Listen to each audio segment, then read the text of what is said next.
कल हेयरिंग है जी 6 जजेस के ने जो लेटर लिखा उसके ऊपर सुप्रीम कोर्ट ऑफ पाकिस्तान में, उसके ऊपर भी बात करेंगे। बुशरा बीबी को मुबैना तौर पर जहर दिया गया है, उन्होंने कहा कि मेरे खाने में हार्पिक मिलाया गया है, इस पर भी बात करेंगे। लेकिन पहले ज़रा आज ये देख लें कि पाकिस्तान का मंजरनामा क्या है इलेक्शन से लेकर अब तक।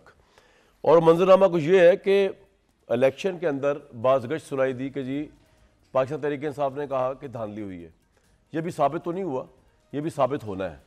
लेकिन उन्होंने कहा धांधली हुई, 180 सीटें थी हमारी, तो 100 पे या 91 पे हमें रिस्ट्रिक्ट कर दिया गया। उसके बाद PMLN ये जो विनिंग पार्टी है, उस पार्टी के जो लोग थे, ख़ास तौर पे जो हारे या जो इलेक्शन के प्रोसेस में नहीं है, उन लोगों ने आके नवाज शरीफ साहब के बिहाफ पे एक अजीब बयानियाँ देना शुरू कर दिया और शहर इक़्तिदार में उसको बड़े अजीब व गरीब तरीके से देखा जा रहा है और समझ नहीं आ रही कि ये ऐसा क्यों कहा जा रहा है। और वो बयानिया ये था कि जी बेसिकली नून लीग जो इलेक्शन हारी है वो उनको इलेक्शन हरवाया गया। अब एक तरफ पाकिस्तान तहरीक इंसाफ कह रही है कि धांधली तो हमारे खिलाफ हुई है, मुबैना तौर पर, मुबैना का लफ्ज़ मैं यूज़ कर रहा हूँ। नून लीग में विनिंग पार्टी के अहम तरीन लोग मियाँ जावेद लतीफ़ हो गए, इरफान सिद्दीकी हो गए, ये लोग आके फरमा रहे हैं कि जी नवाज शरीफ को या तो प्राइम मिनिस्टर बनाना ही नहीं था, ये पहले ही तय हो चुका हुआ था, और या फिर वो ये कह रहे हैं कि जनाब ये हमें हरवा दिया गया और क्योंकि नवाज शरीफ को नहीं लाना था। इरफान सिद्दीकी साहब ने एक इंटरव्यू दिया और उस इंटरव्यू के अंदर जो उन्होंने बातें फरमाई वो बड़ी अजीब व गरीब बातें। ये मैं आज इसलिए मुद्दा छेड़ रहा हूँ क्योंकि आज जो मेरे साथ गेस्ट है वो भी नवाज शरीफ साहब के बहुत करीब हैं, पार्टी की कोर माइंड है, उन्होंने पार्टी के लिए उनकी बड़ी सर्विसेज है, उन्होंने बड़ी जेलें भुगती हैं और उन्होंने बड़ी दलेरी से जेल भुगती है और जाली केसेस में जेल भुगती है, जाली झूठे केसेस के अंदर उन्होंने जेलें भुगती हैं। तो इसलिए मैं तो उनकी बात को वेटेज देता हूँ, तो इसलिए सारा मुद्दा रख रहा हूँ उनके भी सामने, अवाम के भी सामने। इरफान सिद्दीकी साहब ने पहले क्या फरमाया ज़रा वो सुन लें। अब वो फरमा ये रहे हैं कि जी निज़ाम नवाज शरीफ साहब ये समझते थे कि अगर वो प्राइम मिनिस्टर के मुस्तहकम नहीं बनेगा, उनके ऊपर कुछ लोगों को रिजर्वेशन है, सीधा सीधा इल्ज़ाम जिस पे वो लगा रहे हैं, मैं यहाँ नाम लेना नहीं चाह रहा।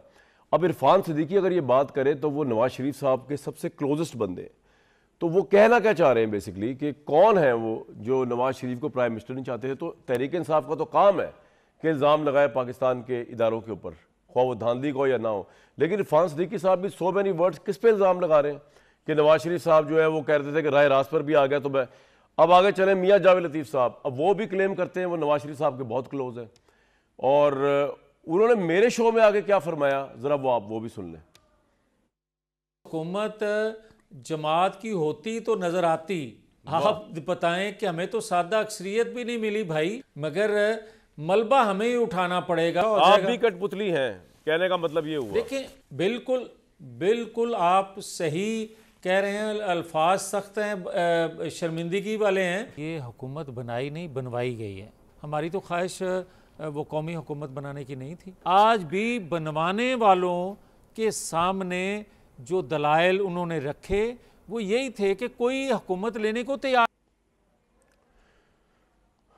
इन्होंने ये भी कहा मियाँ जावेद लतीफ़ साहब ने कि जी दलाइल हमने रखे हुकूमत बनाने वालों के सामने और हमारे दलाइल कमज़ोर पड़ गए और 95% पार्टी चाहती थी कि हुकूमत हम ना लें, फिर भी हमें हुकूमत लेनी पड़ी। कुछ बनवाने वाले थे वो चाहते थे कि हम हुकूमत लें।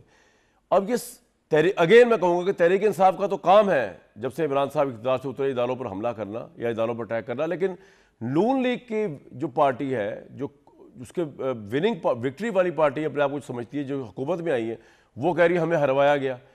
तो समझ नहीं आ रहा कि एक तरफ इमरान खान कह रहे हैं उनका धांधली हुई है, एक तरफ नून लीग कह रही है, तो भाई ये धांधली किसने की, क्यों की और ये निज़ाम किस हिसाब से चल रहा है।